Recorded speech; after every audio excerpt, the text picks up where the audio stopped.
Sono Roberto Nada, sono il direttore della scuola di vela d'altura Riviera Sailing Academy e il comandante di Fiera Mosca. Oggi siamo a bordo di questa imbarcazione un po' particolare, un'imbarcazione nata per la vela d'altura, per lunghe navigazioni in mare aperto, che noi normalmente organizziamo con le nostre allievi e i nostri allievi. Vi voglio raccontare un po' sotto coperta quali sono i segreti di questa barca e come mai siamo qui. Questa è il tavolo da carteggio, la nostra console principale, è un po' il cuore pulsante della barca, dove in navigazione in realtà si passa tantissimo tempo, come se fossimo in ufficio, perché da qua si controlla sia quello che sta succedendo fuori sia quello che succederà, quindi tutta la strategia di navigazione viene decisa seduti qui al tavolo da carteggio. Questo è il nostro PC su cui sta girando un software di navigazione professionale che si chiama Adrena, che ci permette di fare tantissime cose, di avere la posizione dell'imbarcazione, di avere le carte nautiche elettroniche. Abbiamo il transponder AIS che ci fa vedere le altre navi e imbarcazioni che sono intorno a noi. Tutti gli strumenti di navigazione vengono riportati qua, quindi il vento, la direzione della barca, la velocità, eccetera. E poi questo software ci permette anche di scaricare dei dati meteo e di elaborare le nostre strategie meteo in completa autonomia, quindi quello è per noi uno strumento indispensabile e molto potente. Mentre invece qui abbiamo gli strumenti della barca, quindi lo scandaglio di cui parleremo tra poco, abbiamo la velocità della barca, lo strumento del vento, l'autopilota ha anche un ripetitore che è questo.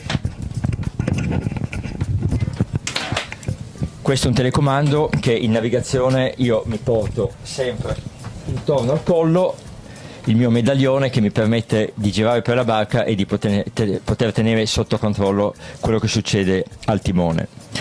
La radio VHF ovviamente è fondamentale per le comunicazioni e per la sicurezza, il radar che insieme al transponder AIS ci permette di vedere che cosa ci sta intorno e soprattutto che cosa si sta avvicinando in maniera un po' troppo spinta alla nostra imbarcazione e manovrare di conseguenza, e il battery control che ci permette di tenere sotto controllo le batterie. Questo è un aspetto molto importante. Le barche moderne come questa, come già si vede qui e adesso ne vedremo altri pezzi, hanno a bordo tantissima elettronica e dipendiamo veramente dall'elettronica per la nostra navigazione e per la nostra sicurezza, soprattutto quando si naviga in equipaggio ridotto come noi facciamo normalmente.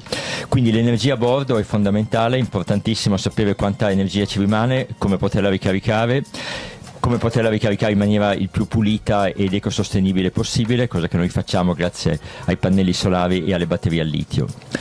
Un altro oggetto molto importante che abbiamo a bordo è questo. Questo è un EPIRB, è un localizzatore satellitare d'emergenza che ci permette di inviare una richiesta di soccorso immediata in qualunque parte del mondo ci troviamo. Quindi questo è un altro dispositivo fondamentale da avere a bordo. E poi parliamo delle novità che abbiamo, le novità scientifiche. La prima è la Blue Box di Oceanis. Io qui lascerei la parola a Alessandra che racconta qualcosa su questo progetto. Ciao, sono Alessandra Onida, lavoro in Oceanis, che è un'azienda di Torino che ha appunto progettato questa Blue Box.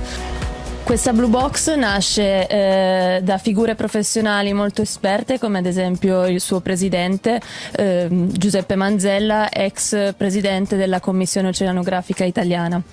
Lo strumento si chiama appunto Blue Box e può essere posizionata su diversi tipi di imbarcazioni. Permette di raccogliere dati georeferenziati in movimento. Grazie a un semplice sistema di raccolta acqua, un GPS, un sistema di trasmissione, ogni 5 minuti raccoglie acqua, al suo interno la analizza e invia i dati che raccogliamo al nostro sito. I dati che vengono raccolti sono dati di salute, sullo stato di salute del mare, come temperatura, salinità, clorofilla, pH e molti altri, che permettono appunto di analizzare lo stato di salute del mare. Questi dati vengono poi elaborati grazie a degli algoritmi e analizzati in modo scientifico dal team di Oceanis.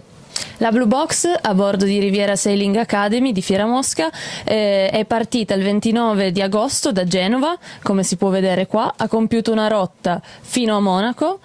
Ci siamo fermati una notte e poi da Monaco il giorno successivo siamo tornati indietro. Questo è stato utile per mappare tutta la zona appunto tra Genova e Monaco e raccogliere dati di stato di salute del mare. Stand Oceanis, area startup, siamo con l'amministratore Antonio Inches, il presidente e l'investitore. Intanto partiamo da Antonio Inches, amministratore di Oceanis. Sì, Oceanis è una startup innovativa iscritta al Politecnico di Torino. Siamo una startup di giovani e meno giovani. Qui ci sono i meno giovani. I giovani li avete visti in barca perché abbiamo portato dei contenuti tecnologici molto importanti. Volevamo raccogliere i dati sullo stato di salute del mare. Siamo i primi? No, siamo gli ultimi? Neanche. Però noi abbiamo fatto una cosa forse differente da tutti quanti. Raccogliamo i dati su imbarcazioni eterogenee in movimento. Stiamo tracciando tutta la costa italiana e di volta in volta raccogliamo questi dati. Quali dati? Ci sono scritti, i principali sono lo stato di salute, la salinità, il pH, la torbidità, la clorofilla, eccetera. Questi dati vengono raccolti da questa box, che è un laboratorio in miniatura, che viene installato a bordo, un semplice tubo in acqua e tutti i dati sono trasmessi sul nostro cloud, visibili da tutti. Una parte sono no profit e una parte per mantenerci su committenti italiani. Abbiamo aperto da questi giorni, dopo lunghe analisi fra di noi, in Spagna, e abbiamo qui il nostro partner, che non è solo investitore, in realtà è una società di cultura ambientale che porta in Italia, e noi possiamo clonare in Spagna quello che abbiamo realizzato all'interno di questo. Qui c'è il presidente, anche lui come me è un po' meno giovane. Quindi Antonio Inches ci presenta, guarda, ti diamo la parola per presentare il presidente di Oceanis, che poi comunque l'avrò vicino a me e qualche immagine anche faremo passare, insomma, dalla regia della vostra box. Sì, lo presento solo per dire che lui viene dal mondo della ricerca scientifica nel mondo del mare, dei dati del mare. Da 40 anni in ambiente Enea, CNR, board da UNESCO, insomma è uno scrittore validatore anche di riviste scientifiche in questo campo. Allora lo prendo vicino a me, allora, il nostro presidente, venga presidente. Allora noi siamo partiti da lontano, quindi da questi 40 anni di esperienza, le faccio dire qualche parola su ovviamente la sua grande esperienza.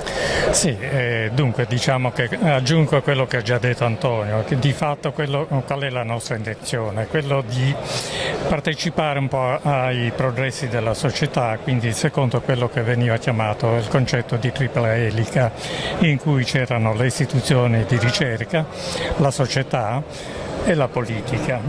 Praticamente l'idea nostra è quella, se non altro, di unire società e il mondo della ricerca insieme, assieme praticamente al mondo poi anche dell'economia, quindi creare un punto di riferimento per tutti quanti in cui ci si possa riconoscere, ci si possa anche dialogare, quindi questo è un po' anche il concetto che in qualche modo completa l'idea già espressa da Antonio. Allora, grazie Presidente, rimanga con me perché poi le facciamo fare il saluto finale. Passiamo al nostro investitore e Antonio Fabrizio. Spagna, parliamo di Spagna, parliamo di Oceanis in Spagna. Salve a tutti, io sono Antonio Fabrizio, founder di Innovation Booster, che è un venture builder e venture partner spagnolo. Ogni anno selezioniamo delle start-up innovative in tutto il mondo. Quest'anno abbiamo fatto questa partnership con Oceanis. Come abbiamo conosciuto il progetto ci siamo innamorati perché siamo molto sensibili a tutti i progetti che aiutano a raggiungere i risultati dell'agenda, gli obiettivi dell'agenda del 2030 dell'ONU e Oceanis effettivamente ha sviluppato la tecnologia che può aiutare tutto il pianeta. Antonio Inches e Giuseppe Manzella sono fenomenali, hanno realizzato questa azienda e sta funzionando benissimo e siamo veramente contenti di poter portare in Spagna questo progetto. Ringraziamo e passiamo per i saluti al presidente Giuseppe Manzella. Allora, Giuseppe Manzella, il presidente, fa il suo saluto.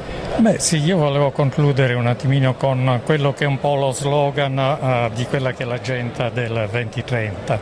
Praticamente noi vogliamo passare dal mare che abbiamo al mare che vogliamo, quindi il nostro sforzo è essenzialmente in questa direzione.